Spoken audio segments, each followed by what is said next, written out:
Good morning, everyone. Good afternoon, good evening, and welcome back to the Breakfast Show. It's December 1st, last month of 2025. Believe it or not. Believe it or not, there are still 30 days left in this year, and then we are in 2026. So, hopefully, you all had a wonderful Thanksgiving weekend. It's Cyber Monday. I guess the stock market participates in Cyber Monday sales. We'll see what happens. Currently, the markets are red pre-market. It is pretty red at the moment, as you can see right here.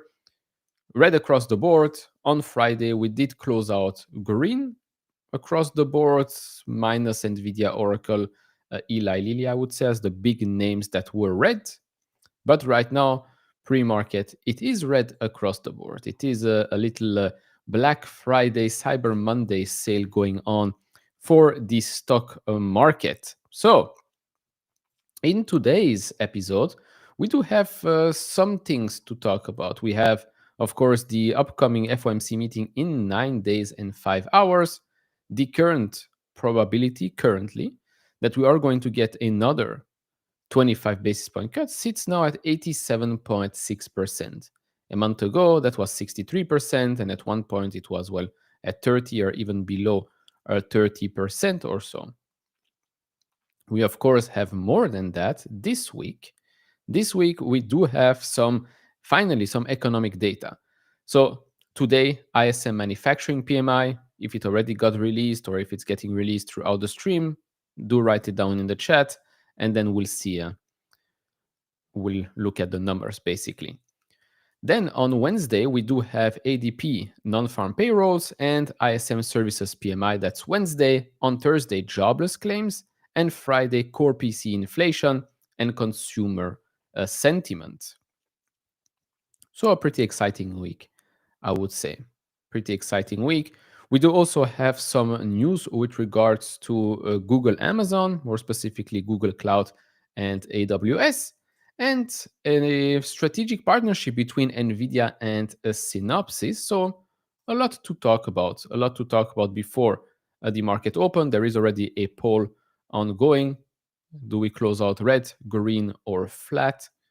Do make your choices. This time I will end it before the market opens, so there's no funny business going on when the market opens green, red, or maybe it doesn't really move. Now, what has also happened, especially overnight, is again crypto.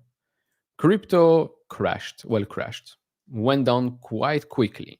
So Bitcoin fell around 4,000 now, actually more than that, in 2 hours. That was last night. No news, right? No, I haven't seen any news with regards to that. This thing is very, very volatile. People are probably still using quite a lot of leverage. I don't think it's a glitch or anything like that. Um, so right now we are seeing that crypto is coming down again based on no news at the moment. We are at 85,855. I guess people don't learn. I guess people don't learn because if you're getting a huge liquidation event, maybe not as big as before, but still, just because Bitcoin or Ethereum is down 4%, 5%, then there is definitely something wrong here. There's definitely something wrong because a 5% dip should not be liquidating so many accounts. But apparently it is. I guess people want to recoup the money that they lost over the last month. And so maybe there are a bunch of degens with 50x leverage or so. And then yes, you are getting screwed. With regards to ETH, we are back here under 3,000 at $2,814, which of course means that BMNR is down. More than that, it's down 7% right now here at $30 yet again, which is still going to be just above the 200 a day moving average for BMNR. At 10 a.m. Eastern, we'll have PMI. Okay, well, thank you. Thank you for that. What else? Oh yeah, the Japan carry trade. So 10-year bond yields in Japan have started to come up, which means that we again have this whole Japan yen carry trade going on. This was made by Gemini, by the way. Credible stuff. There are some little typos here and there, but all in all, this infographic is pretty cool. It's pretty cool. So, one, the cause here, end of easy money. Japan 10-year yield goes up. Why is that? You have persistent inflation above 2%, a Bank of Japan policy shift, ending yield control, and massive government debt, which leads us to this part right here, unwinding the yen carry trade, borrowing yen, invest abroad. That was what was happening previously. Now, you basically do the reverse. Stronger yen, you get volatility. But then again, stronger yen, the yen is really not that strong right now, even with the rise in a 10-year yield. In this case, yen is still very weak compared to where it was a year ago. Maybe compared to where it was a month ago or maybe a week ago, it is a bit stronger than that, could get stronger in the future. So Japanese investors sell foreign bonds, in this case, US treasuries, cause global asset sell-off, lowering, well, the prices of tech stocks and crypto. So maybe that might be the reason why crypto went down. I don't know. Then higher cost at home, government borrowing, mortgage rates are up, banks will face losses. And so you have this kind of a dilemma. If you're too slow to react, too slow, we've got one in the US as well. You got runaway inflation, too fast, bond market will crash. Now, there is here also the fact that in the US, we are getting some rate cuts as well. But all in all, right now, we've also talked about the, I think, when was it? Last August? Not this year, 2024. Last August, we did also have, I think August 5th was the yen carry trade crash. Guess we'll see what happens this time. But for now, it's not like the yen suddenly became super, super strong compared to the yeah, exactly, compared to the dollar. We went through the fears of this happening just over a year ago. So we'll see what happens. But like I said, if you're still planning to go to Japan, I still believe and now is the time because, well, it is still quite cheap. I'll actually try and find euro Japanese yen. Let's see if we can find that. I know it's not dollars, but I'll show you euros. Look at this. 1 euro gives you 180 Japanese yen. Okay, that's up from, we'll take May here, 11%. Okay, 11%. Let's do the US one. US Japanese yen. This was at the start of the year, so basically maybe a double top here. $161, 160 yen. Right now, that's 155 yens. 2 weeks or no, yeah, 2 weeks or so ago, that was 157. So again, it's not like it became super, super strong yet again. Yes, maybe if we drop, we might get as low as April. April was 140. So we're still up. It did peak. So this was probably the crash somewhere here. Somewhere here was the first yen carry trade crash in the stock market. We bottomed here basically in September, 140. Double bottom. Didn't know this thing was also doing double bottom, maybe triple bottoms in this case at 140. And then we went all the way back up. Your dollars are still strong. Your euro is still strong, especially if you go in Japan for holiday or something like that. Worth it. Definitely worth it. Correct. Correct. Which is exactly why we've talked about this also last August, and we're talking about this right now as well. Yeah, but this guy he has been saying this for the last 10 years or so. Maybe one day he will be correct. I don't know. This guy is just a bit ridiculous. He has one good book and that's about it. Then for the rest, he's always like, "Oh, I have a lot of debt. I did this and that and blah blah blah." And I don't know. I don't really take this guy that serious, to be honest. The VIX, though, the VIX did fall quite a lot, right, over the last week or so. To be more specific, from the peak to now 36, 37% decline in the VIX. Could we see it pick up again this time? Maybe, yeah, maybe if we start off the month very red, that could be a possibility. Could be a possibility because we're not out of the woods yet. That's the thing. We're not out of the woods just yet. Of course, we did end the S&P green, so 7 months in a row that was green. Incredible stuff. Nasdaq did not follow that trend, but okay. Don't think we can really complain about the performance of this year, right? Don't think we can complain about that. Then what did we have? We have here a Nvidia announcement. So Nvidia and Synopsys announced strategic partnership to revolutionize engineering and design. Nvidia here in this case will also or has already invested $2 billion in Synopsys common stock at $414.79 per share. Some people here say, "Oh, you see, Nvidia is continuing to invest in other companies, blah, blah, blah." Yeah, but okay, again, they have the money, so why not? They have the money, so why wouldn't they do this?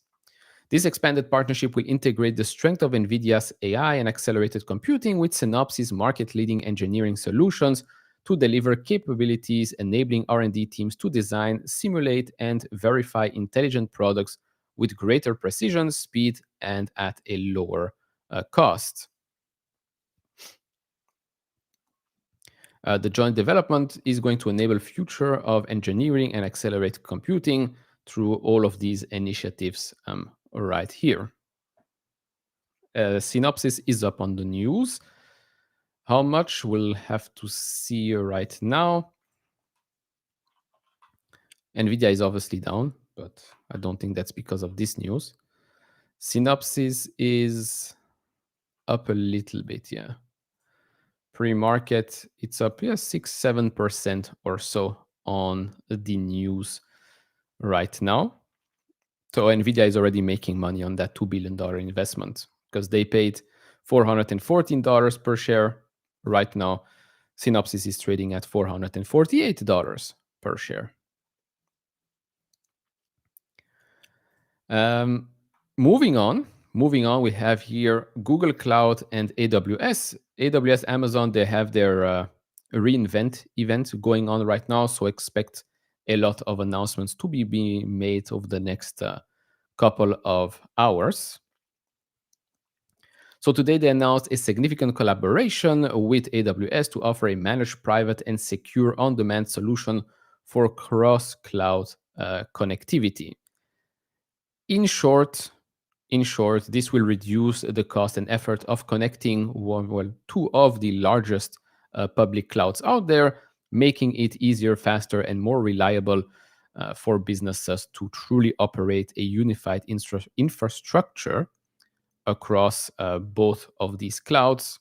Of course, we're still waiting for Google to complete the acquisition of Wiz. Cybersecurity for the cloud is going to be quite big. So small but nice announcement here between Google Cloud and Amazon AWS. We then let's have a listen here to Mr. Tom Lee, if someone still want to listen to him. Us now is Tom Lee, head of research at Fundstrat and chief investment officer of Fundstrat Capital, as well as a CNBC contributor. He's a calm person that doesn't get too excited or worried. But this is not a portentous start for December, given what you were thinking. Although I remember last time you were on, Tom, you said good year-end action, but rocky in the near term. That was about 2 weeks ago, and we've certainly seen that. But you still bullish on crypto and stocks going into year-end? I am. I think the biggest tailwind that's going to emerge in the next couple of weeks is around central bank. The Fed is set to cut in December, but also today is the day that quantitative tightening ends. And as you know, the Fed's been shrinking its balance sheet since April 2022. It's been a pretty big headwind for market liquidity. The last time we had an end to QT, quantitative tightening, was September 2019. And if you look back at that period, the markets really responded well. I think within 3 weeks rallied more than 17%. So I do think the timing of QT ending, which is now essentially QE starting, and the Fed, and at a time when November kind of was topsy-turvy, so I think people got cautious, but now have to performance chase, and then you have a really typically a seasonal tailwind. So I'm pretty bullish into December, even with maybe the first day being rocky. Yep. So it's still all about the Fed for you, because I was thinking there is a time when a market can hit an inflection point where the reason the Fed is cutting becomes a problem for the market. That's what I thought. With the jobs and everything else, there might come a time where purely Fed cuts, or the backdrop is that there is some weakness in the market, in the economy. You don't see that? I mean, I'd say that the shutdown put a blackout on data, and I think that created a bit of anxiety because, you know, markets like visibility. But to me, the fact that claims have been behaving and the September jobs report kind of showed a bit of a recovery. I think the labor market's probably holding fine, but the Fed doesn't want that to worsen. But I think the inflation story is actually weakened a lot. So to me, the Fed would be cutting for the right reasons, which is, as they look at the next 12 months, the tariff inflation impacts are fading, but there's risk on the job market. So, I mean, I think it's cutting for the right reason, which is, you know, real rates are tightening if they don't cut. Here's what concerned me about a couple of weeks ago, Tom, with the market's behavior, and that was watching all of the AI high flyers dip and drop, and pretty precipitously in some cases, because it looked like the Fed wasn't going to cut. That raised questions about what was happening in the private markets, and it made me start to wonder, okay, are we looking at a lot of business models that don't work if the Fed doesn't continue to cut rates? Are these the business models that are driving and powering the market right now? That's the one thing that made me sit up and say, that's a little different. Yeah, I think there was a bit of soul searching, Becky, in November, because we know leverage rose, and we know there was deleveraging in some markets like crypto, and we know margin debt's high. And I think that there was essentially a reset in November because the market had a 6% decline, but the AI stocks and the meme names and a lot of other names fell even more. So I think that position reset has been healthy. And I think many fund managers we talked to in November, in the midst of all that, kind of threw in the towel, thought the rest of the year was sort of a write-off. And now if December is strong, there's going to be a bit of performance chasing. And I think that's what you should typically expect in the final weeks of the year. I thought it was when we saw Bitcoin sell off and sort of the high flyers sell off on the notion that Powell got hawkish at that one, whatever it was, that one meeting. And then Williams totally turned that around. And the Fed futures jumped, and it became clear they're definitely cutting again. And we got very little for that. Bitcoin should be back at 100 if it really is totally dependent on Fed easing. And if it's a debasement trade, which people say it is, we didn't get much for now. Everybody, you're sure that they're going to cut now. There was a time where we thought they weren't going to cut. What do we get for going back to cutting mode? Yeah, I mean, Bitcoin and crypto have been disappointing because they really took it in the gut in mid-October and then kind of got hit again when, you're right, when the odds of a Fed cut dropped, Bitcoin fell. And then now that the odds have recovered of a cut, they haven't quite recovered. I mean, I think that that's still the lingering effects of that deleveraging that happened on October 10th. It's not that different than the wipeout that happened in 2022 with FTX. That took 8 weeks. So we're kind of emerging from that. That's 7 weeks in the rearview mirror. So maybe in another week or two, I think crypto has fully washed out, and that's when it starts to participate. Yeah, wipeout's a bad word. If you could pick another one next time, Tom, Yeah. we don't. It is quite interesting that we're talking here about the Fed, rate cuts, and crypto, Bitcoin, Ethereum, and all of that, because, well, most of you know, it should have been detached from what happens, right, with the traditional markets. And this is what we've been hearing. It's like, oh, Bitcoin can go up despite the market going down or things like that. But what we've seen more recently is that, well, crypto is very much attached to what happens in the stock market, what happens with interest rates. Now, again, I do still think that crypto, unlike stocks, there is a lot of degen activity in that market. There is a lot more leverage in that market, which is why you are seeing huge swings when there is a sell-off in crypto. Could we end the year at 100K and over 3,000 in ETH? It's possible. I do here also agree with Tom in this case that yes, in December, what will move the market is something that I've said in yesterday's video and last week. It's about, yes, getting rate cut, having economic data to work with. What we're going to get jobless claims, unemployment. I think unemployment, yeah. CPI report, PPI report.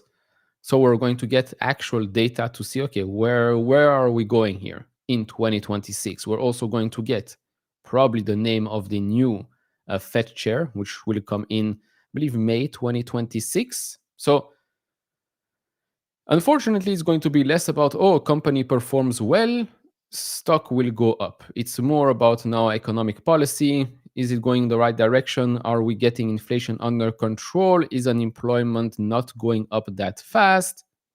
It's more about that than about actual companies. Plus, I do still think that this week, with the figures that we're going to get from Black Friday, Cyber Monday sales, it should be helping financials. It should be helping MasterCard, Visa, PayPal, etc., especially PayPal, because they went into this quarter saying that they've seen some weakness. Basket sizes are lower. So if we do get some strong Black Friday, Cyber Monday data, could change the sentiment a little bit. On Wednesday, there is that UBS analyst conference. Shift4 is going to be there. AMD, PayPal, SoFi, they're all attending that same conference. So we're going to get quite a lot of information from those companies on Wednesday. Now let's see what they have to say here for the last 2 minutes. You had very aggressive targets for the S&P and Bitcoin by the end of the year. I mean, it'd be crazy to hit the Bitcoin target, for example. I don't know what that was. But 7,000 on the S&P is still something you think that can happen this year? Yeah, I mean, 7,000 is only 2% for S&P. From here, I think 5% or maybe even 10% is possible in December. So I think a 7,200, 7,300 is likely for S&P. Ask you not to do that. You're giving me a target and a time. Don't. It's not good for your career. Don't do that. You're going to be wrong one of these times. But you don't care, do you? You've been right enough. Well, I'm just looking at probabilities, but you're right. We've been wrong plenty of times, Joe, so I'm okay being wrong too. Okay. I never have been, really. I don't think so. That would be a big shocker. It happens to all of us. How about Bitcoin? Would you think you'd be happy with 100 if it got back by the end of December, wouldn't you? Yeah. In fact, I think it was looking good, like you said, over the weekend, and then we got a decline, sorry. Maybe because the Bank of Japan looks hawkish. Yeah. But I don't think the 4-year cycle, I don't think the Bitcoin high is in place. But you're right. We were too optimistic about this happening by December. But I do think Bitcoin can make an all-time high by the end of January. So I don't think we should think the highs are in place for Bitcoin or Ethereum or crypto. So a lot of it's going to depend on equities recovering, which we expect it to, and that helps the animal spirits. And I think a new Fed chair will help. And we have, as Becky said, when people got worried about a hawkish Fed, that kind of hurts the discount models, the discounted cash flow models like AI models, but it hurts crypto models too. So if we have a dovish Fed, that's really a tailwind. Tom, is there a point, though, Joe and I were talking about this in the last block, is there a point where a Fed that's too dovish scares the markets because they're worried about inflation? Yes. The markets don't want the Fed to lose credibility. And the bond market will kind of protest if the Fed is too dovish. But I think when I look at Fed fund futures, especially implied inflation, the bond market's more dovish than the Fed. So it looks like the Fed is behind. And that's why I think. Looks like the Fed is behind. We've heard that before when interest rates were expected to go up much faster. They did not raise interest rates. And so inflation got out of control. And now it seems like they're not cutting fast enough. And we'll see what happens. I do still think that we're going to see a 25 basis point cut in December. We're going to get a new Fed chair that is definitely going to be, well, Jerome Powell was also put in by Trump. So the irony. We're now going to get, I think the favorite name that pops up on all the prediction markets is Waller, I believe was his name. So that should be announced pretty soon. Markets will react on that news. Markets will react on inflation data. They'll react on jobs data, interest rate cuts. So December is really going to be that macro month going into 2026. We, of course, also have a meeting in 2026 at the start, January 2026.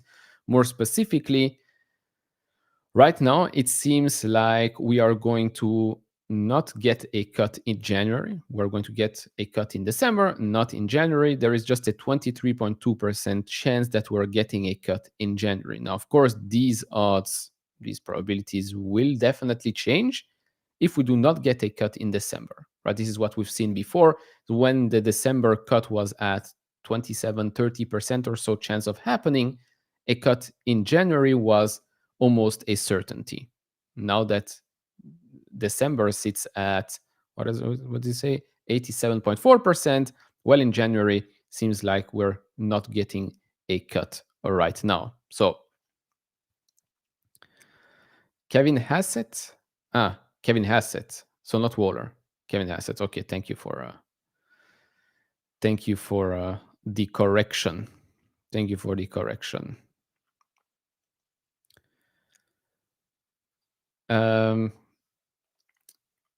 Pluribus. Anyone see this TV show? I don't know how we got to TV shows, but we do everything here. Pluribus is amazing. Okay, put it on the list. Landman is getting what to one of my favorites. One of my favorites. Sheridan is great. Guy who does Yellowstone, 1923, and all of that. Great TV show. Great TV show. All right. What do we have for news this morning? Let's see. Pre-market buzz. We do have here some comments on Amazon. Amazon Oppenheimer reiterates outperform. Price target raises to $305. AWS to double capacity again by 2027. Added 1 gigawatt in Q4 alone. Historical run rate. This is definitely going to be in the video later. Amazon is one of the picks for 2026 for sure. The Nvidia Synopsys announcement, we went over it already. Monster Strategy establishes $1.44 billion USD reserve. Okay. OpenAI and Accenture accelerate enterprise reinvention with advanced AI. IonQ, we don't really care that much. Reddit, some Reddit news. Well, not news, some analyst commentary there. Oh yeah, the reason why, by the way, last week we've had Intel go up 10% or so is because there were some reports that Apple might be using Intel Foundry a little bit, I think starting in 2027 or something like that. So that's why Intel was up last week. Pretty big deal, actually. Although it starts very small, it's a pretty big deal. Pluribus. Where is Pluribus? On what streaming? On Apple TV. Apple TV, they do have very good. They do have some quality. Okay, yeah. Vince Gilligan. Gilligan, I think is how you pronounce it. The guy from Breaking Bad. Better Call Saul. Okay. All right, let's add that to the list. But yeah, Landman is a very, very good TV show. Quality one. Okay, Rubrik. We have your note from, again, very strange. I still don't get it. Rubrik does report on Thursday, so we already have here an analyst note before the earnings. Fine. Price target $108, 55.8% higher than where we are at today. They see the following thing. They see upside to the third quarter revenue, less so for subscription ARR. Field checks and pipeline tone remain positive. Rubrik remains a leader in cyber resilience with growing DSPM traction. Coisity Veritas merger may raise competition, but Rubrik's leadership reassures partners. I also expect a raise, a double beat, and a raise for Thursday. Their current price target reflects 14.6 times EV to next 12 months recurring revenue versus 9.2 times, which is the current one, supported by sector growth and Rubrik's positioning. Last month, we did see one of Rubrik's competitors report good earnings, but I think there was a problem with margins of profitability or so, and that brought Rubrik down a little bit. I think Rubrik will show that they are, again, best in class, and that's why they should be trading at a premium. Guggenheim also reiterates a buy rating on Google. Price target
Aha, I'm back.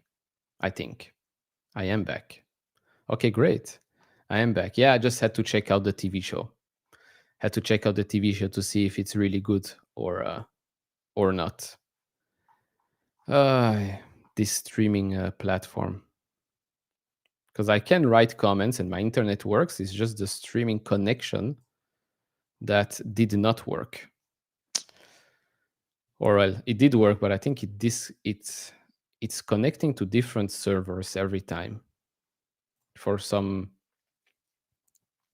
strange reason. But okay, we're back. We're back. So that's the most important. Unfortunately, we're still red. Unfortunately, we are still red. It's not great. That's not great. So let's have a look. Let's have a look, shall we? I did see here a little, I think, a super chat that popped up. Or not, I don't know. I think so. Yes, there is one. Anthony, thank you for the super chat. What do I think of Buru? Is that a TV show or a stock? A TV show or a stock? Buru. This is a weird name. Let's see. Let's see. Fresh rubric news. Agent Cloud integration for Amazon Bedrock. Okay, good to know. I guess that's why. I mean, that's probably what they all. I think CrowdStrike also announced something this morning at reInvent. So Buru is a stock, a company. Oh, what the heck is this? It's a company that develops high-power precision blue light engine lasers for the metal processing and 3D printing industries worldwide. Okay. $105 million company is down 99.9% over the last 5 years. Look at this. It's like, wee. Unless it was a typo, Anthony, then if this is the company, then my thoughts are I would rather stay away. I would rather stay away from this. Yeah, this is crazy stuff. Crazy stuff. And by the way, for those that don't know, last day to get 30% off on fiscal.ai. There's a link in the description. Thank you very much for all of you that have been using the link. Hopefully you do enjoy it. Hopefully you do enjoy the platform and of course the promotion. Okay, there is one name that's green on the list right now, and that's Marvell. One name on the list, and that's Marvell. Amazon is basically flat, probably because of the event going on right now, and also the fact that Amazon is just an amazing company that has seen its stock. Well, now we did see a rebound, nice rebound actually, on the 200-day here. Because the stock went lower than where it was before the amazing earnings report, which never really made sense to me. But now it has been making its way back up. $232 per share. Any other news that we've seen here from Amazon? Not really. Visa to make agentic commerce solutions available in AWS Market Share and Amazon Bedrock Agent Core. So we're probably going to get quite a lot of announcements from there. Marvell is extending the collaboration with Microsoft, expanding Azure Global Cloud Security service in Europe. So maybe that's why Marvell is up a little bit right now. Ooh, Klarna. Okay, because the buy now pay later players might also give us some nice information with regards to the whole Black Friday, Cyber Monday action. Let's see if we got something from Klarna. News and events. Okay, we have something from Klarna actually. So, record Black Friday lifts Klarna to 45% November growth. And that's from November 1st through Black Friday 2028. So without the Saturday and without, of course, a Cyber Monday right now. Which again, good news for all the other buy now, pay later companies. The trends, footwear, Birkenstock made a dramatic leap from last year's bottom ranking to claim the #1 spot for adult shoe brands. Guys, who's been buying Birkenstock these last couple of days? Don't be shy. Don't be shy. Let us know in the chat if you're the one that that's been buying these. As for technology, Apple AirPod Pro 4 dominated as 2025 top tech products. In gaming, Sony's new PS5 Slim and Pro models led the category, followed by Nintendo Switch. Really, I thought Nintendo would take the top spot. Interesting. Okay. Beauty, we've got here some weird stuff, but okay. Home goods, the brand Ninja dominated home goods. So for everyone that's bullish on Shark Ninja, home goods apparently Ninja dominated this year, while mattresses bounced from 6th place in 24 to 2nd in 25. Lots of people buying mattresses. I guess that's what happens when you get liquidated in a month. You need to buy a mattress and sell everything else. So, okay, that's good info to know. Good info to know. Maybe Affirm gave us some information as well. Let's see. AMD chips in those PS5s, indeed. AMD chips also, well, in most consoles, if I remember correctly. Affirm did not give us any information, and I assume PayPal is not giving us anything at the moment, but they usually do give us once, I think, Cyber Monday is over. Yes, of course, pun intended. Yeah, no, still nothing from PayPal, so we'll have to wait. We'll have to wait a little bit here.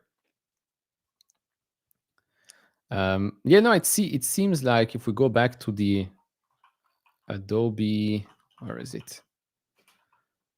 Adobe Business. Here. If we go back to the stats I showed you yesterday from Adobe, we did see some nice growth overall.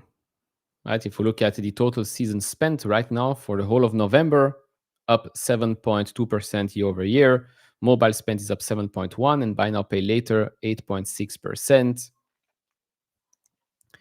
Black Friday spending came in at almost $1 billion more than in 2024.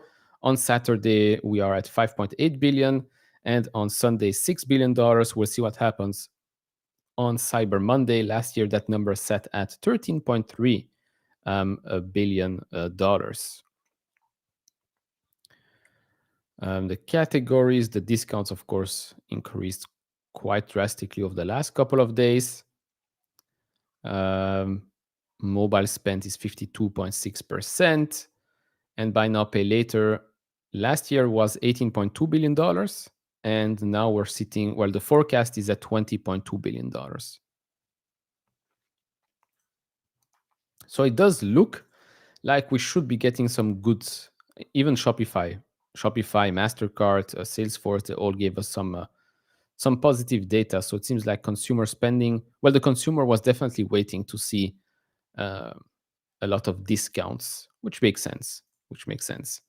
Now the question is going to be, of course, is everybody spending via PayPal's PayPal checkout button, maybe Braintree, maybe Venmo?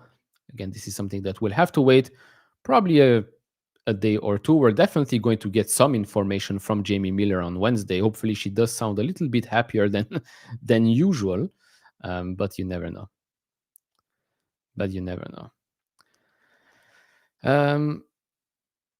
If I had 1,000 euros now, which of my positions would I increase? Let's see. Let's see which one is getting crushed the most today. So in fintech, we have Pagaya that's down 4% right now. Robinhood 3.7. Strange that these two names are down the most, but okay. PayPal is down 1%. Of course, why not? dLocal 1.8, SoFi 2.6. Okay, interesting. With the neo clouds, we have Hut 8 down 6.8, Cypher 6.5, Iron 5.4, 5.5, White Fiber 4.7, Nebius almost 3%, and CoreWeave 2.16%. As for the chip players, Broadcom 1.8% down, same as AMD, same as Micron, TSM, Intel 1.3, 1.5. The only one that's green is Marvell. Big Tech, Oracle is down another percent right now, so back to $200. Oracle yet to report their quarterly figures, should happen in around 2 weeks or so. Google down 0.6, Apple 0.3, Tesla 1.2, Amazon's flat, Netflix is down another percent, and Meta is down 1.1% right now. So if I had $1,000 or 1,000 euros, hypothetically, which position would I increase? Probably I'd increase a couple of positions. Now I noticed that Shift 4 here is missing of that list, from that list here. There are plenty of companies where I would still increase, wouldn't mind increasing, right? Nebius, I wouldn't mind increasing. If we do drop below $90, Shift 4 wouldn't mind increasing. Even Oscar, where is Oscar now?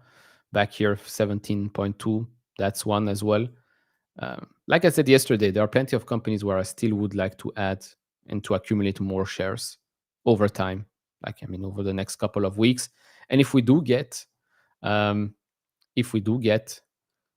pullback today, tomorrow, I don't know, or maybe not, then I'll use that. I'll use that to my advantage. Do I have more conviction in Adobe or Uber? Well, I do own Uber. I don't own Adobe, so that should answer the questions.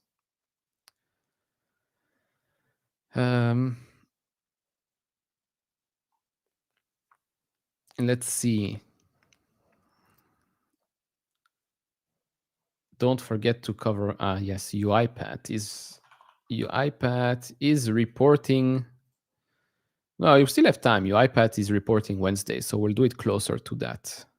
We'll do it maybe Wednesday. Is it before the market? No, after. So we have time. We have time for UiPath. Unless they really suddenly show like a huge increase and acceleration in growth or things like that, I just don't see what's the huge upside here. Again, I did make a video about them I think a while ago, talking about a potential recovery. But again, the potential recovery will only happen if they actually show us some business momentum because of AI. Or they'll be acquired. That's, I've said it before and I'll say it again. I think it is a very easy acquisition target.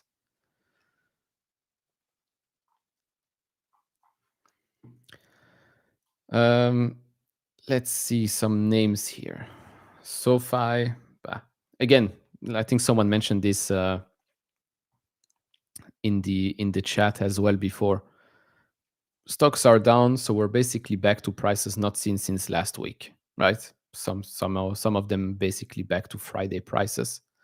Last week was also low volume, shorter week, Thanksgiving and all of that. So this week we might get maybe a little bit more action, have some economic data coming out. So could be an interesting week for sure. With CoreWeave, I do think that you are going to see probably a big move, hopefully on the upside, but you never know. For most of these neo clouds, after Oracle reports, when they'll talk about revenue and future expansions and things like that, I think that might be a date to watch for all of us that are holding anything in regards to AI. We also have Salesforce. Yes, Salesforce is also reporting on Wednesday after the market closes. my bet is on the fact that it's going to be a good quarter. Good comments on Agent Force, profitable, well, very profitable, buying back shares, paying a dividend. Maybe they'll talk about some positive momentum with regards to Agent Force and all of it, because remember, they did say that Agent Force is going to have a bigger impact on the business in 2026, calendar year 2026. It's already have an impact right now, but small. I do think, again, that this one will get a positive reaction. How big remains to be seen. I do think that business-wise, they're doing better than what the stock is showing us or telling us.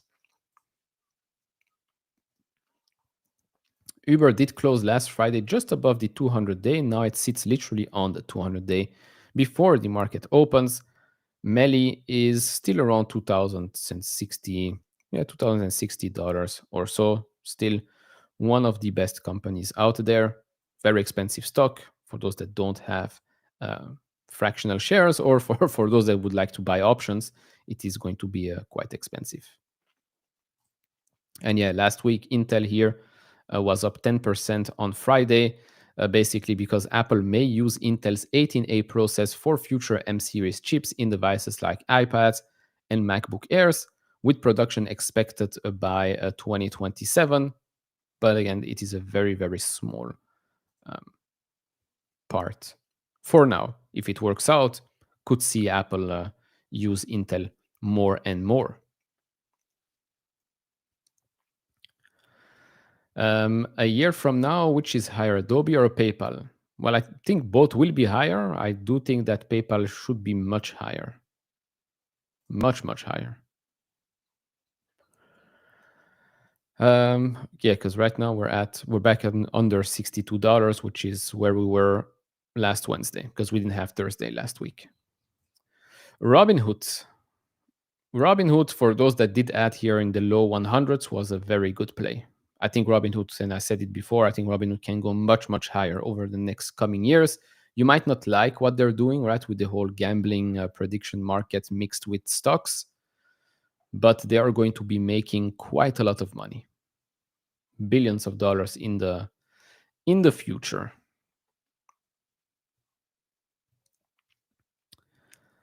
Good morning, Joel. Good morning to you.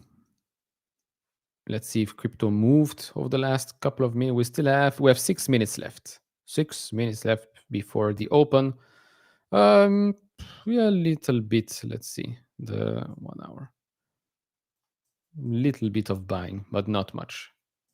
I like this huge red candle. When was it? Yeah, midnight, 1 a.m. or so.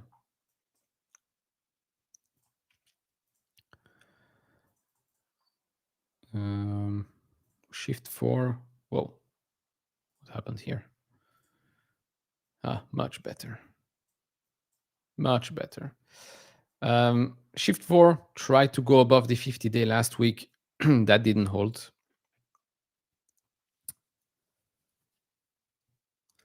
Anyone that is very, very good at the trading view here, what indicator gives me the volumes here on the sides? Can someone tell me which one, what name I should put here? I know it's volume something, but there are so many options to choose from. So if you're using it, let me know which one you use yourself to get the volume here on the side for the prices, to see where there is some type of support or whatnot. Let me know in the chat below, por favor. Muchas gracias. Then we will open the market in around 3 minutes. 3 minutes and something. Applied Digital, also nice pullback all the way to around the 100-day moving average. We've seen a nice recovery from there. Literally went under $20, so still have, despite having a small red day right now, seems like it. Most of these names have seen a nice rebound. Volume profile. Okay. Which one?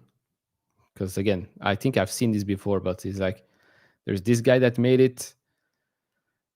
Because if I put this volume profile, I'm not getting much unless I have to change some things here.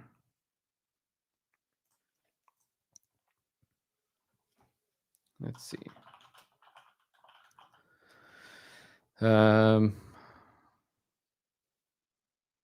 Open indicator, volume profile, select visible range, volume profile, VRVP. Seems like Max knows something.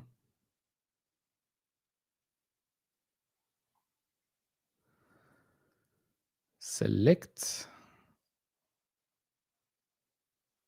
Okay, I will need to find this one. This one. Huh. Wunderbar. Max, seems like you know what you're talking about. Thank you very much. Thank you very much. Are we still bullish on... What was the comment? The comment went away. I don't know. We still have confidence in Rubrik? Of course we have. Of course we have. Thursday earnings report is going to be a good one. A very good one. Okay, so I guess this is it. Nice colors. I think we can change that. Yeah, we can change. Well, we can change everything. Huh. Incroyable. Okay, great. I need to, oh no, I thought it went away. Okay. I'll pay you 20 QNC. I'll pay you 20 euros if you order a real cowbell from Amazon. No, I had another idea in head because cowbell is a mid thing. I want to buy this. I think this is better, and it maybe even fits. It fits. Let me see. Where is this dude? Wait, I'll answer. I'll show you. I want to buy a Japanese gong. I think it's better. Japanese gong is better, I think. All right, markets are about to open. So let's get ready to rumble. Let's get ready to rumble in a bit. But first of all, thank you for the super chat. Second of all, no cowbell, but I will buy, I think, that Japanese gong. I think that's ding, much better. Much better. All right, let's wait and see. We are going to, voila. Ding, ding, ding, ding, ding. Bing, bing, bong, bing, bong. Ladies and gentlemen, the markets are open. First day of December, last month of 2025. Let's try and get some green over the next 30 days. Unfortunately for us, right now, it does open red. Rather start red and finish green than the opposite. And this is also something we said last week when you looked at the probabilities. We said we'll take a green Friday and then we'll see what happens on Monday. Because imagine if we had a red Friday and a red Monday, an absolute disgrace. That would have been an absolute disgrace. Voila, boom. Red, everything red. Let's close out the stream. Let's all go home. C'est fini. The end is near. 61% of you said that you are expecting a red day today. The poll is closed. 61% said red. 22 say, I wrote greed. Well, same thing, green or greed. And 17% said flat. So what are we working here with? This is surprising. So we have three names that are barely green: Marvell, Amazon, and even Micron. Huh. Okay. Yeah, it seems like we do have some Cyber Monday here deals going on in the stock market. Although if Cyber Monday only gave you 1% off or 2% off, I don't think it's worth buying. I don't think it would be worth buying a new TV or something like that. Now, who's down the most? unsurprisingly, are the high-flying names. Well, previously high-flying, although most of them are still up triple digits year to date. BMNR is down 9%. We're still around $30 or so. Iron down 6.8, Pagaya down 5, Oscar 5.4, Nebius 5.4 also. Corey 4.6, AST 4.6, same with Robinhood, Applied Digital down 3%, same with Rocket Lab, HIMS, Palantir, SoFi, Zeta, Sezzle, and then we have the 2% club, which is Duolingo, Rubrik, Duolingo, dLocal. It's always the same with these two. Reddit. We have then the sub 2% club. That's Nvidia, Melli, Novo Nordisk, PayPal, Amazon, AMD, Uber, Meta. Well, Amazon is the only one that's still green a little bit. So, Monday. Nobody likes Monday. Nobody likes Mondays. So if we go and let me wait. Let me try and find TB. These are these. Let's see if I can find it. No.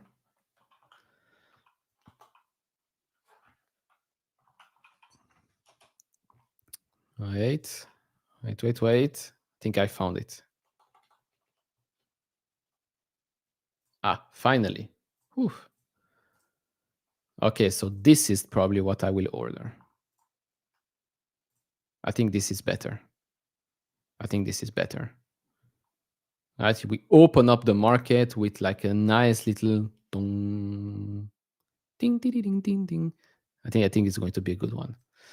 It's going to be a good one. Better than a cowbell, I would say. Better than a cowbell. All right. Let's go and look at how much money we are expected to lose today. Saying it out loud really does not sound that great.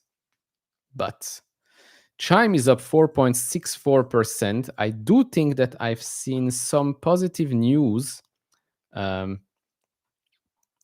positive news with regards to Chime. So Goldman Sachs did upgrade Chime to a buy and raises their price target.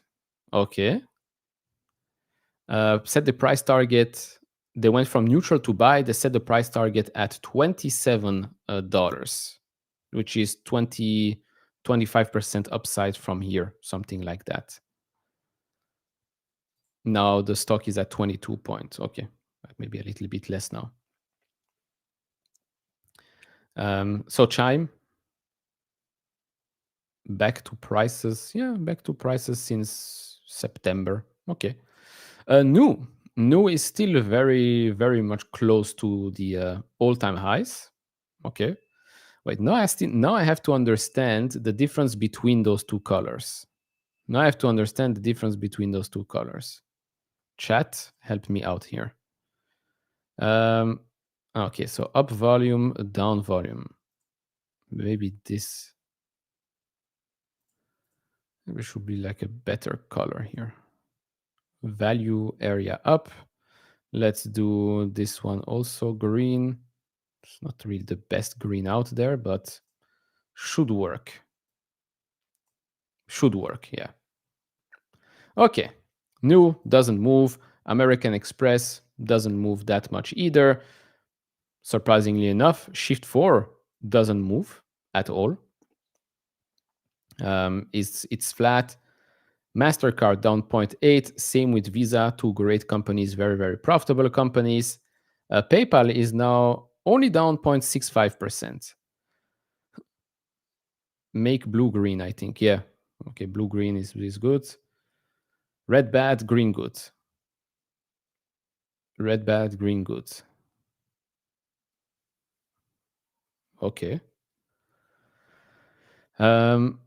Red always down. Any other color will be the opposite.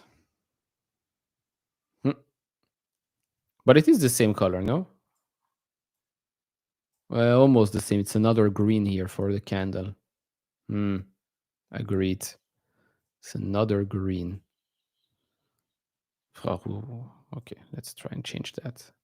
Is it another green? It is another green.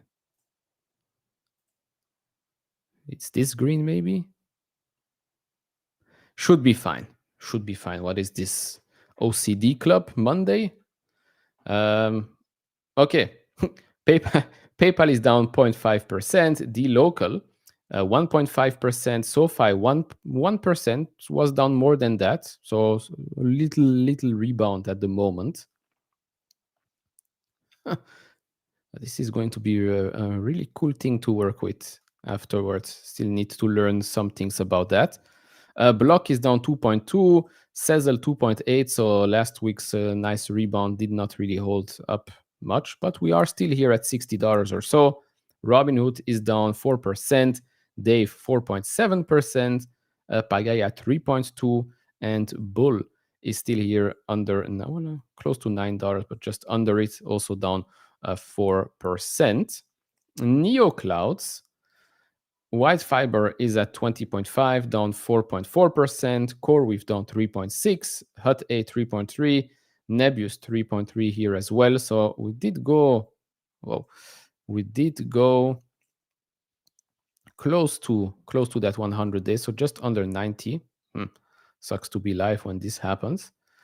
Iron down only 2% right now, and Cypher 0.7%. Change the MACD color to green. There is no. Wait. This is the RSI one. Wait.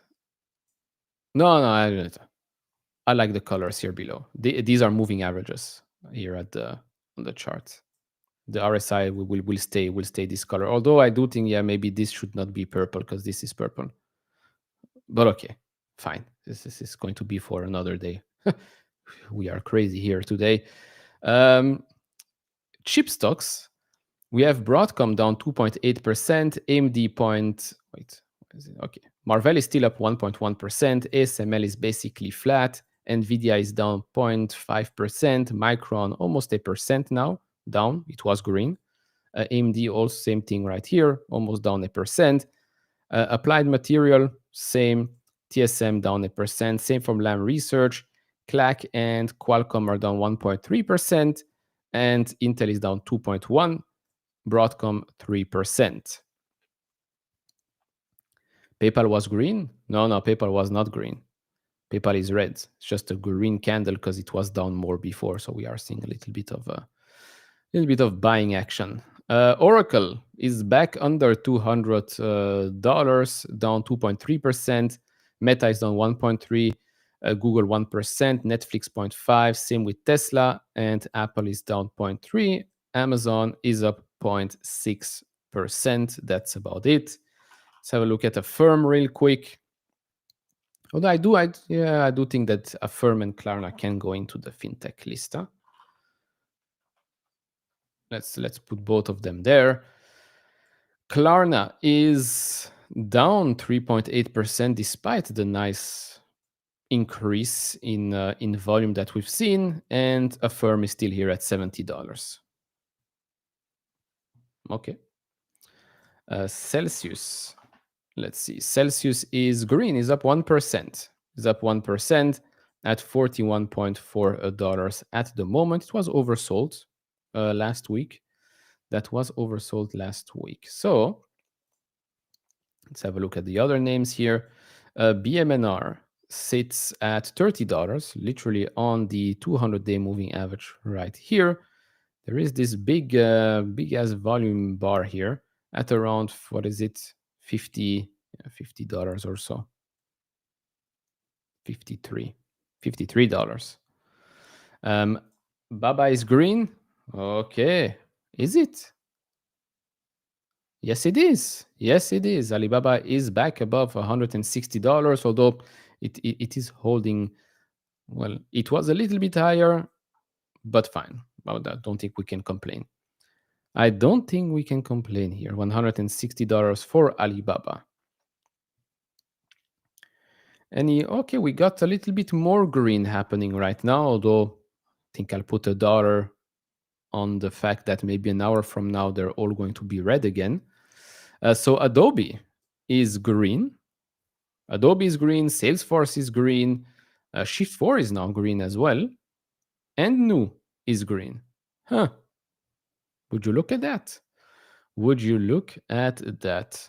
So what's going on with the VIX?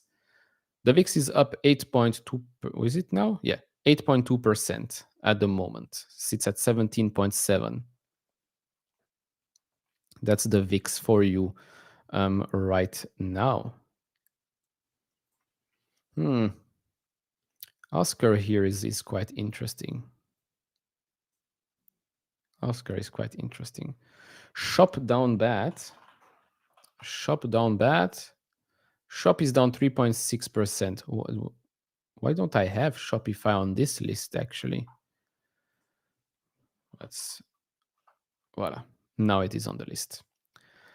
Shop is, it was lower than that, and now we are seeing a little bit of buying action for Shopify. $152 per share, down 3.7% at the moment. Look, Shop is not a cheap stock, but it is a company that's been executing very, very well. And seems like Black Friday, I think Cyber Monday is again going to be a very good period for the company. Shop is a free cash flow story. More free cash flow than anything else for now. PayPal is about to turn green. Why does it give us like this slimmer of hope? Because we know what's going to happen. We know what's going to happen, right? How am I supposed to read this chart right now? It's like my charts get more complex by the week. Although some people might say it's not that complex, you noob. I would say, okay, fine, calm down. I'm still learning. So what is this like supposed to be a point of resistance at around $68, $70 or so?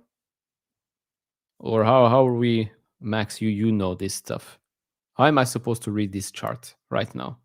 Forget about the moving averages, just with the new volume profile here on the site.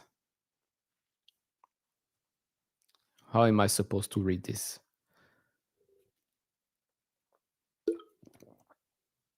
Nvidia is now green also. Nvidia is green a little bit, not by much.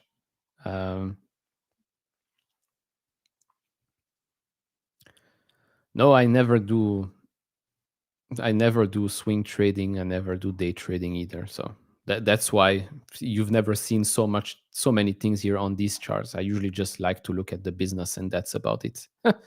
And that's about it. But I do find this very interesting. I know it's not a crystal ball or anything, but it's always good to learn new things and then expand your knowledge, I would say. And as you know me, I'm not afraid to say that sometimes I have no idea what this means. So that's why we are live, and that's why I have 600 people watching that I can ask questions to. Hopefully someone has a good answer here, although I could just ask Gemini to explain what's going on here on the screen. But I'm giving you all a chance to sound smart. That's what I do. I am Santa Claus today. Maybe, hopefully not only today, but... volume is high, interest in stock. Volume could indicate breakouts. But we do need, I assume that the stock, that once, if we reach this point right here, you say if there is more green than red, it's a good thing. If there's more red than green, then this is like a resistance place, or how? Wait, let me do this. Let me also ask Gemini to see what the heck. Man, Nano Banana, I've been having so much fun with it. This is an amazing thing.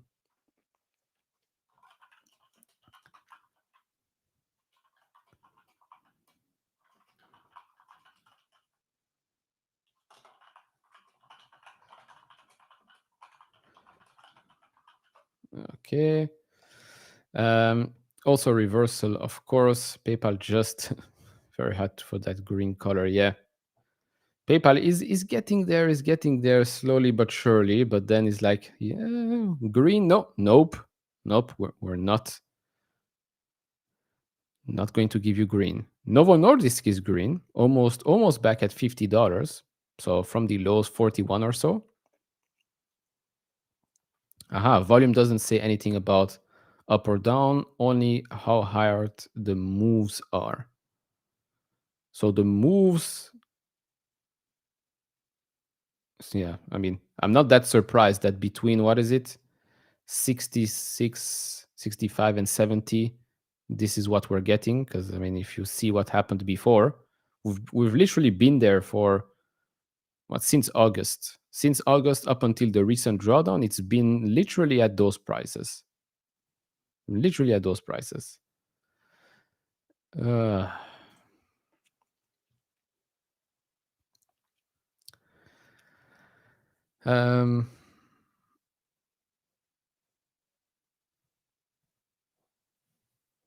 How many shares were traded there? So, okay, so here at around, was it $68? It's like a 50-50 buy and sell. Okay. So green is volume traded on up days when the price moved up from previous day's close, and red is volume traded on down days, obviously, when the price moved down from the previous day close. So unlike the bars at the bottom, which show volume for each day, the volume profile shows the total volume, how many shares were traded at each specific price level over the time period shown on the chart. Ça explique. Okay, interesting. So if I zoom out, yeah, okay. So I'm now showing you all the way through April 24. So it adapts to the date shown on the screen. So if I go all the way to, let's go to May. Okay, so if we only show May, then this is what we're getting. Interesting. Okay. I guess it makes sense. That this is what we're getting, which is not really that useful when I think about it. It's not that useful. It just because in PayPal's case, most of these cases is like 50-50. Like 50 green, 50 red. I can just use my eyes and see what has happened, right? We can clearly see that since May, we have spent more time, I would say, in this area right here, $65, $70 or so.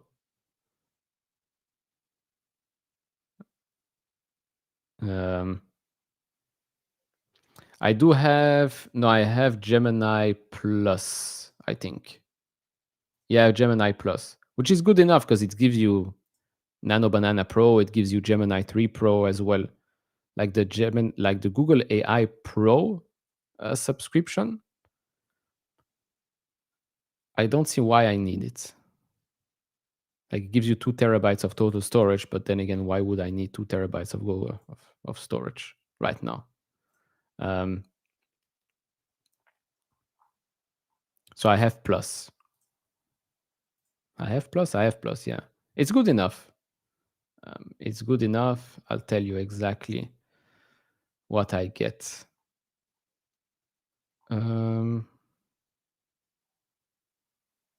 Yeah, Google AI Plus, I get 200 gigs. And what is it? It's now €4 per month for the next 2 months, and then it goes to €8 per month. And you get Gemini app with 3 Pro, VO 3.1, Flow with limited access. Okay, fine. Whisk with VO 3, 200 monthly AI credits. It's the same with Pro, by the way. So the only difference between that and the AI Pro So the AI Pro is 2 terabytes. Again, okay, 10x the storage, but I don't really need it. And 1,000 monthly AI credits. Fine, big deal. As long as I have my Gemini Pro and everything there, that's the same. I don't see why I should be buying more storage, that is.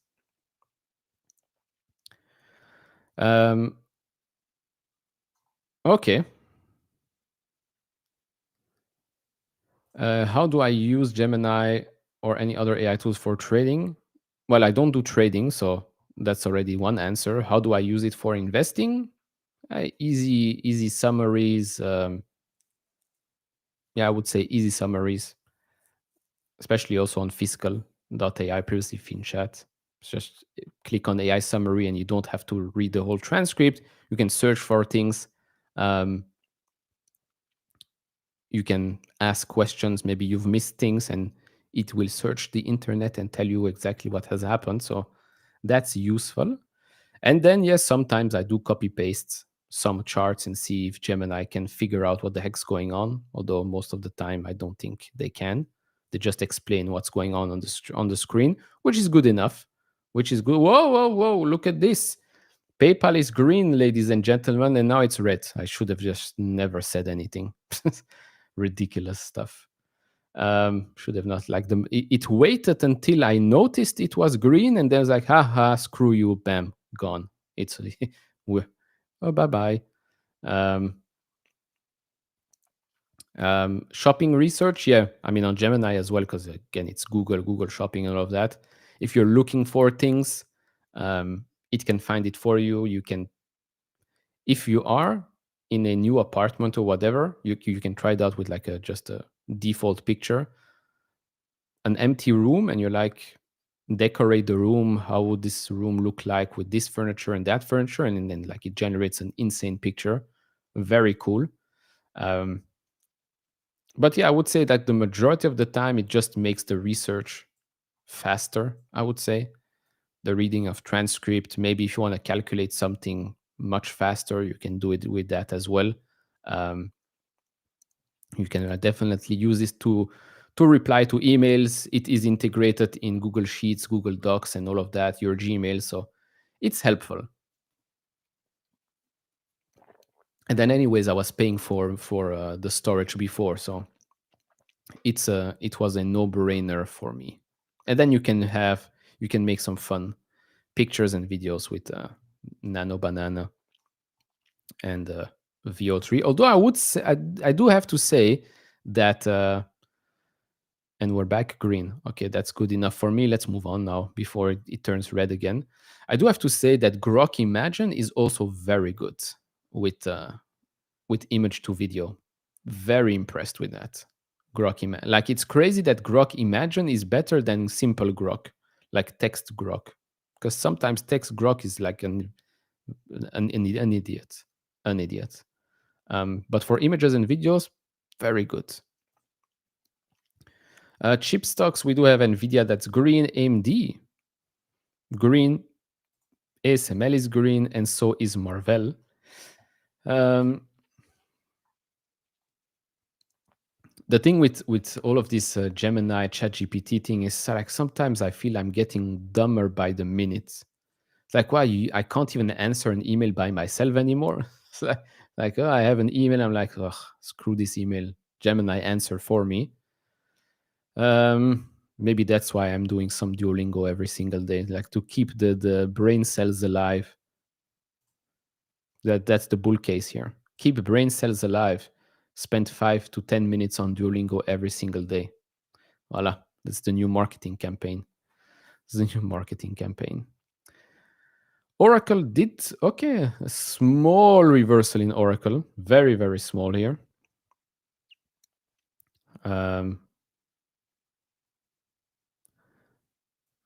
Okay, this thing here is very reactive, huh? So if we go here, that wouldn't make sense. If I go on the weekly, we can have more dates on the screen, and voila, better. So if we go all the way back to January 2022 for Oracle, this is the volume profile that we're getting. So two huge bars here. $80 and around, what is it, 116 or so. Huh. Interesting. Where we're at right now is not much, but then again, yeah, we didn't really spend that much time there for now.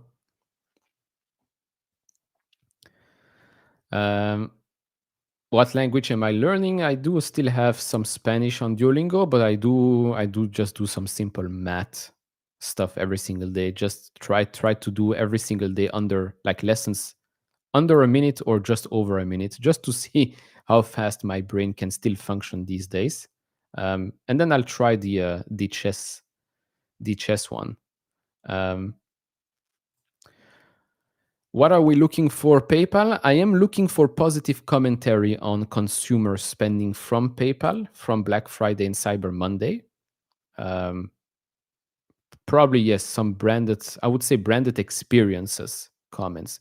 Because branded checkout, too much focus on just the branded checkout. I would say branded experiences is going to be the big focus going forward. I think buy now, pay later will get some positive commentary there, and pay with Venmo. But all in all, I want to hear just, if I can just hear one thing, it's going to be about consumer spending, because we started the quarter where comments were not that great. So if they see that they've seen a slight recovery or maybe better than expected numbers, I do think that's a good thing. But if I'm being honest, even without it, the stock should be much, much higher than that. I think it will make the knowledge gap bigger, whilst most people think it will make the gap smaller. Yeah, I mean, lazy people will just get lazier, right? That's but then again, if you can have your AI assistant with you every single minute of the day, it could make the gap smaller. But even right now, right, when you see with AI, there are people that can use it very, very well. Like, at the end of the day, you need to be a very good prompt engineer, architect, whatever you want to call it, in order to get the results that you want. But yes, I think over time, also that will become easier.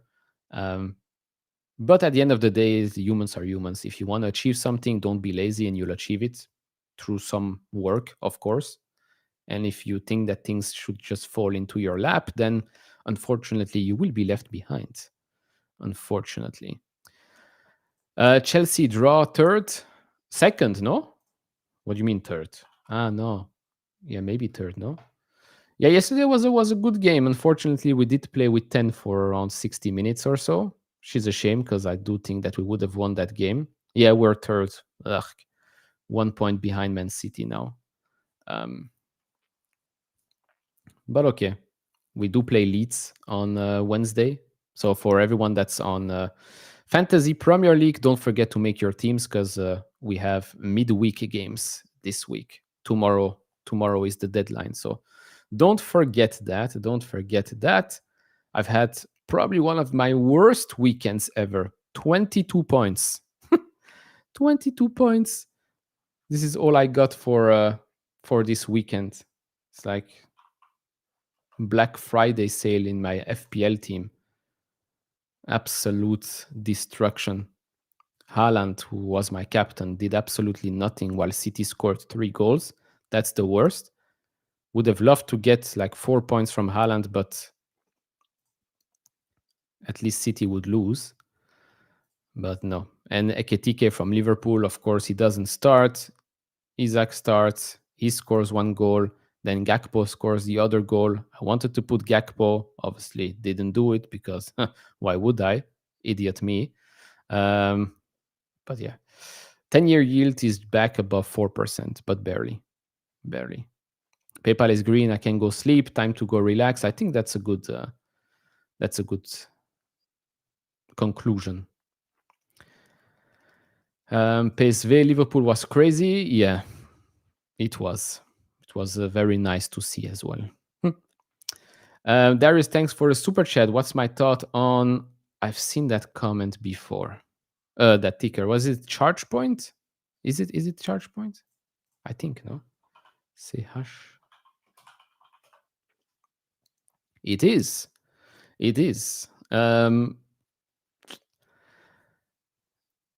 I know it's not like plug, but it's like, yeah, they do operate a large EV charging network, but it doesn't seem to be working. Like it's Tesla has their own. It's working very, very well. I think Rivian is still right, building out their own adventure network or whatever they're calling it. Let's see what they do. Triple Captain Haaland. Oof, that must hurt. That must. Oh, actually, I know. Yeah, I think I still have a triple captain chip to play. Don't forget that if I remember correctly, we do have double the amount of chips this year. First half of the season, second half. So don't forget to use them before it's too late.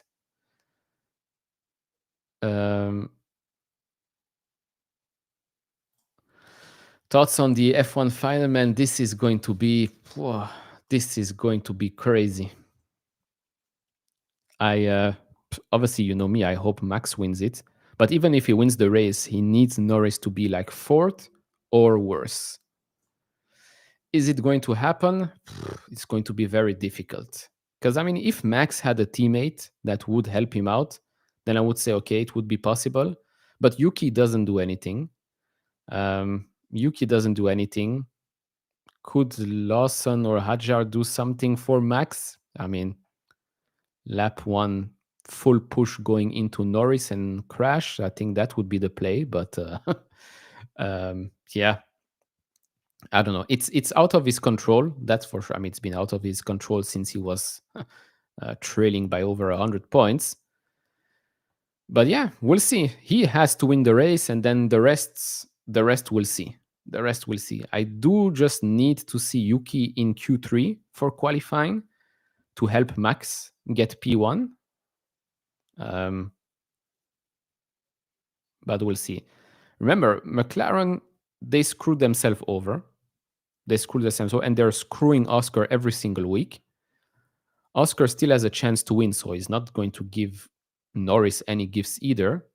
So hopefully both of them crash, and then it's like best day of the year. But we'll see. So ChargePoint, $190 million in market cap.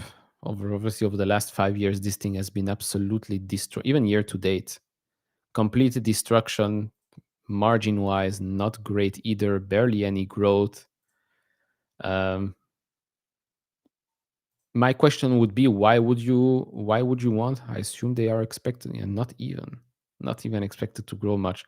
Why are you interested in that? Upgrade? What do you mean upgrade? I'm not signed in. My question would be, why are you interested in that company? Like, is it purely EV charger bullishness? Then I'd say buy something else. If it's energy wise, also buy something else. Because I don't see why things are that interesting here. Going to be an interesting turn one, yeah. We'll see. Qualifying is going to be a stressful one. I do hope that all the rookies that got a lot of love from Max over the last 12 months or so help him out this race. Because Kimi, okay, he didn't really let Lando pass, but he did make a mistake, which got Lando back into fourth. Okay, fine. But next week, I mean, Bortoleto, Kimi, Hadjar, time to pay up. Qualifying, paf. Remove Norris from the equation, and then during the race, maybe we should call Latifi. We should call Latifi and Mikey for the race.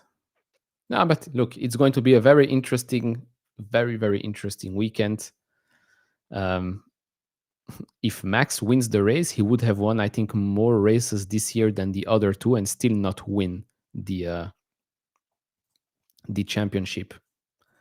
For being honest, I still think he is the best driver on the grid. It's not even close. But if you underperform, If you underperform a couple of races here and there, then yes, you are going to be screwed over by yourself and by Kimi. Because remember, Kimi crashed into Max. What race was this? I can't remember. Can't remember what race it was, but if Kimi didn't crash into Max, then Max would have had a little bit more points, and he would probably be leading the championship right now. But again, if my what was it? If my grandmother had wheels, she would be whatever. So PMI report came out apparently. PMI 49 expected PMI 49, actual 48.2. Okay, I'm trying to pull up. Let me see if I can pull up some data here. Nobody on X is posting these things. What is this?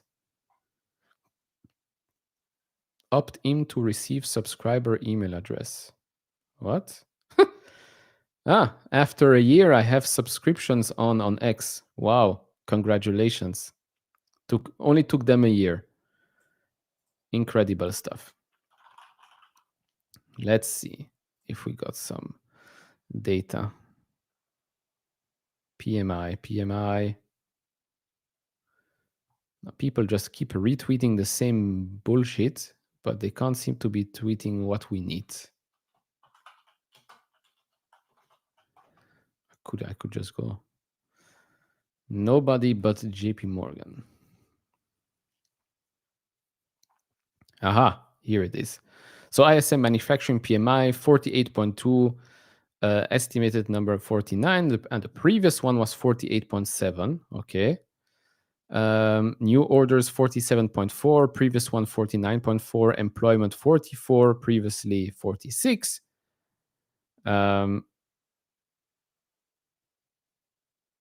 And wait, we have two numbers.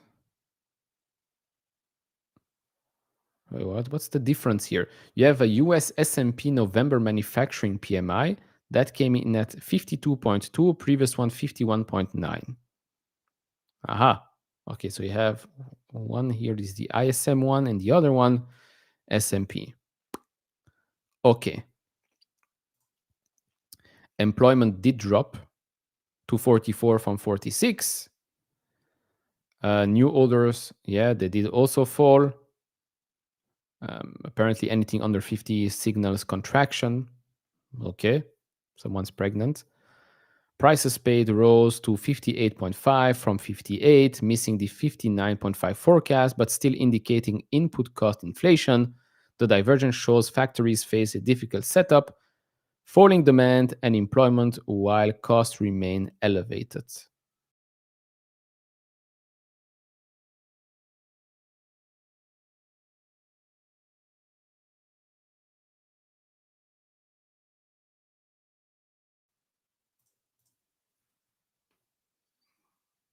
Yeah, maybe.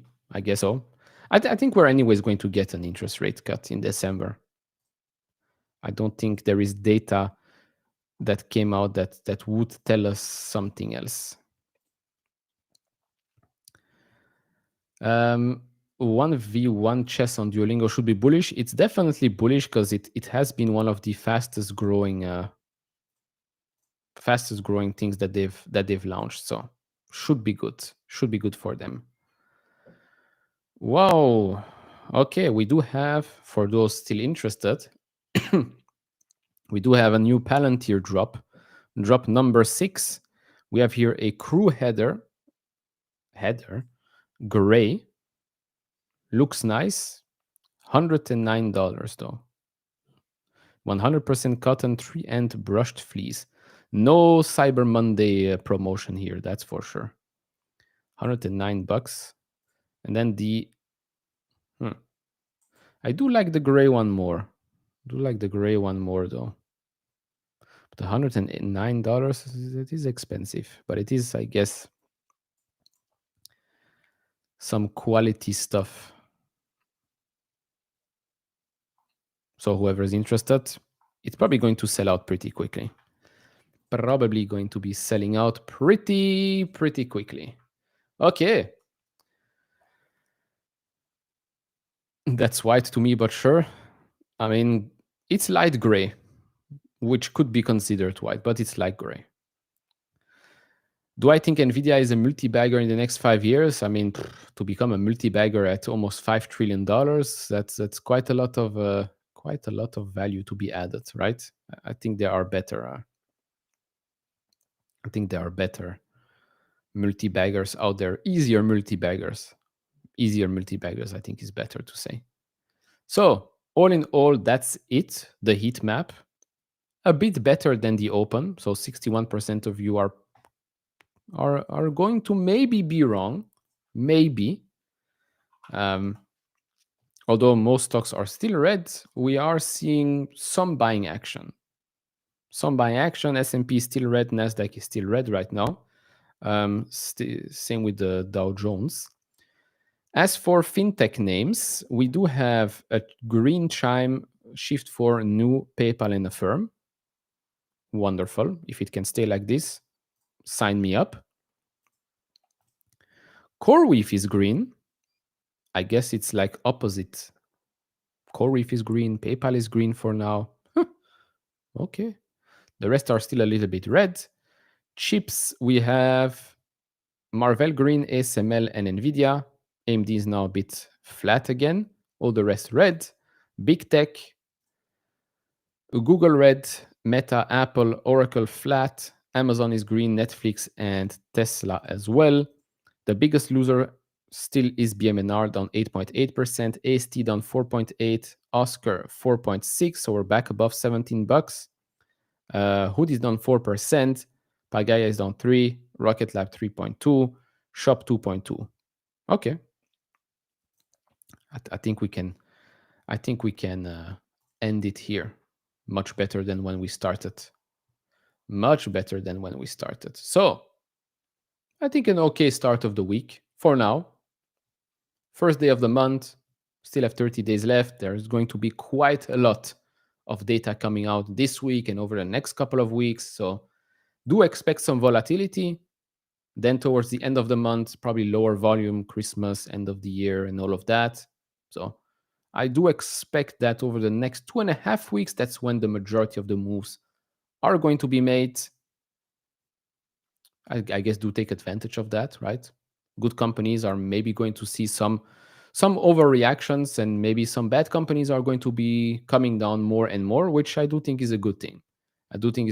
You need money to be flushed out of bad names and then come into good names.